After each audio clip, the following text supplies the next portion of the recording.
सिंध में खिलाफ ज़ाब्ता तामीरात रेगुलराइज होंगी। वज़ीर आला मुराद अली शाह ने ऑर्डिनेंस गवर्नर सिंध को भिजवा दिया। मंजूरी के बाद सूबे भर में इंसदादे तजावुजात ऑपरेशन रोक दिया जाएगा।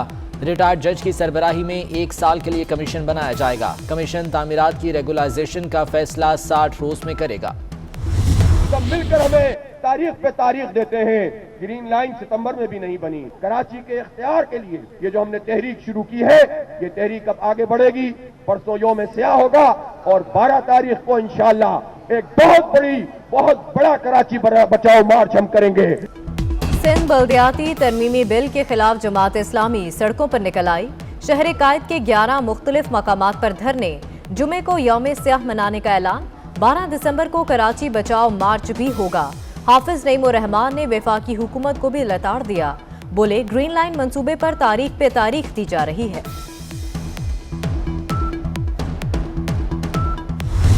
सिंध देश के मंसूबे का एक बड़ा मंसूबा नए बल्दियाती निजाम के नाम से इस शहर पर और सिंध पर और सिंध के शहरी इलाकों पर मुसल्लत किया जा रहा है। MQM ने भी सिंध लोकल गवर्नमेंट तरमीमी बिल मुस्तरद कर दिया। 11 दिसंबर को ऑल पार्टीज कॉन्फ्रेंस बुलाने का ऐलान। खालिद मकबूल सिद्दीकी कहते हैं सिंध के शहरी इलाकों से नाइंसाफियां हो रही हैं। आईनी इदारों के साथ गुंडागर्दी नहीं चल सकती। पाक सरजमीन के मुस्तफ़ा कमाल लोकल गवर्नमेंट तरमीमी बिल के खिलाफ सिंध हाई कोर्ट चले गए।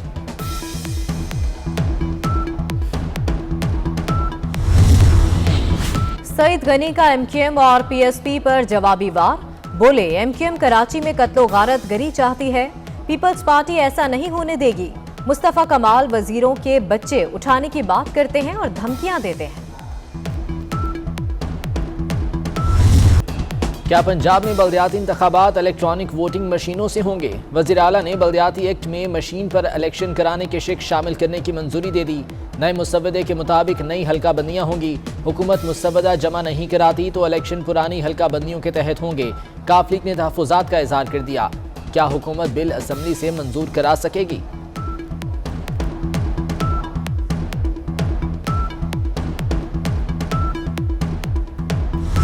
पाकिस्तान के इलेक्शन के पंजाब में 40 हलकों का फैसला हार और जीत का ओवरसीज वोटिंग पे होगा और सारे पाकिस्तान में कमोबेश 80 हलके ऐसे होंगे। क्योंकि मैंने इस पे स्टडी की है, बाज़ हलकों में 40-40 और 50-50 हज़ार वोट जो हैं वो ओवरसीज पाकिस्तानियों के हैं। और जब ओवरसीज पाकिस्तानियों के वोट PTI को पड़ेंगे ये फिर कहेंगे धांधली हो गई है। हुकूमत ने ओवरसीज को वोट का हक क्यों दिया? शेख रशीद अंदर की बात बाहर ले आए। कहा 80 हलकों का फैसला बैरून मुल्क पाकिस्तानी करेंगे। 40 हलके तो सिर्फ पंजाब में हैं। ओवरसीज पाकिस्तानियों के सारे वोट PTI को पड़ेंगे। ऑपोजिशन फिर चीखे और रोएगी, धांधली का शोर मचाएगी।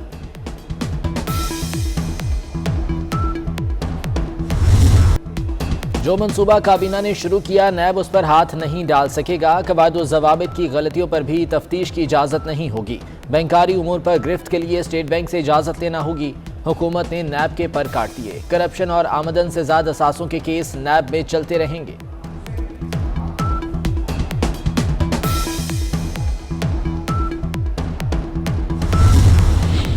मुशीर को एक बार फिर वजीर बनाने की तैयारी। तहरीक इंसाफ ने शौकत तरीन को सेनेट का टिकट जारी कर दिया। खैबर पख्तूनख्वा से सेनेट इलेक्शन लड़ने के लिए कागजात नामजदगी आज जमा कराए जाएंगे। वजीर आजम ने PTI कोर कमेटी का इजलास भी बुला लिया। कौमी अमूर पर खिलाड़ियों को एतमाद मिलेंगे।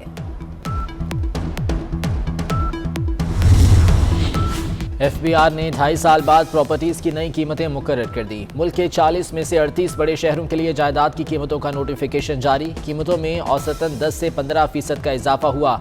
कई इलाकों में प्रॉपर्टीज की कीमत 100% तक भी बढ़ी।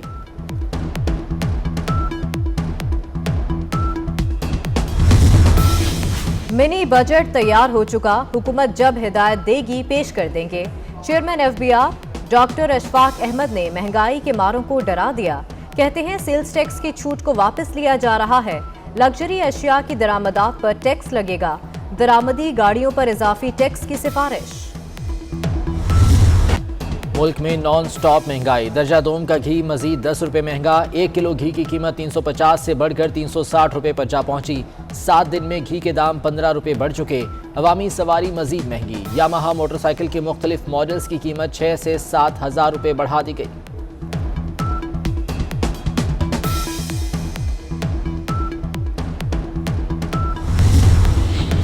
हुकूमती तर्जुमानी बड़ी आसान, सब अच्छा है कि गर्दान। तर्जुमानों ने महंगाई की वजह आलमी मंडी में कीमतें बढ़ाना करार दे दिया, लेकिन आलमी मार्केट में सस्ते पेट्रोल की हवा तक ना लगने दी। भारत की मिसालें देने वालों के लिए इत्तला है कि भारत में पाकिस्तानी रुपए में पेट्रोल 12.5 रुपए फी लीटर सस्ता हो चुका। हमारी आधी जिंदगी गैर जमहूरी हुकूमतों में गुजरी, ये इन्हीं का किया कराया है। Chief justice Islamabad high court के मुदस्सर नारू बाजियाबी केस में सख्त रिमार्क्स। कहा, लापता अफराद की जिम्मेदारी वज़ीर आज़म और काबीना पर होती है। रियासत की बजाय मुआवजे की रकम वज़ीर आज़म और काबीना अरकान क्यों ना अदा करें। रियासत माँ जैसी होती है मगर वो कहीं नजर नहीं आ रही। किसी का लापता हो जाना इंसानियत के खिलाफ संगीन जुर्म है। 13 दिसंबर तक मुदस्सर नारू के अहले खाना को मुतमईन करने का हुक्म।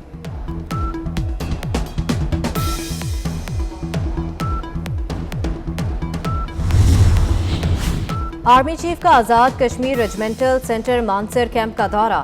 जनरल कमर जावेद बाजवा ने लेफ्टिनेंट जनरल सरफराज अली को कर्नल कमांडेंट आज़ाद कश्मीर के बैचेस लगाए। आज़ाद कश्मीर रेजिमेंट की पेशा वाराना महारतों की तारीफ।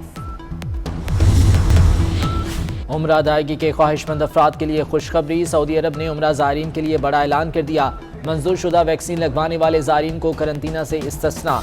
उम्रा ज़ायरीन के वीज़े की मुद्दत 30 दिन तक बढ़ा दी गई।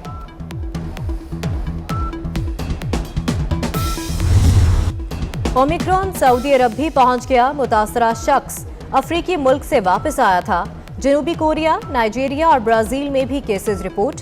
कनाडा ने नाइजीरिया, मलावी और मिस्र पर सफरी पाबंदियां लगा दी। मलेशिया का भी मुतासरा मुल्कों पर आर्जी पाबंदियों का ऐलान। अमरीकी एयरपोर्ट्स पर कवानीन सख्त करने का फैसला।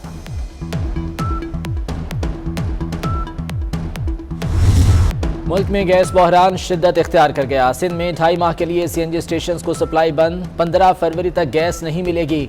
गैर बरामदी सनतों की गैस पहले ही बंद। घरों में कहीं गैस गायब और कहीं प्रेशर कम की शिकायत। चूड़ी साजी की सनत भी बहरान की जद में आ गई। हैदराबाद में सनतें बंद होने से हजारों मजदूर बेरोजगार।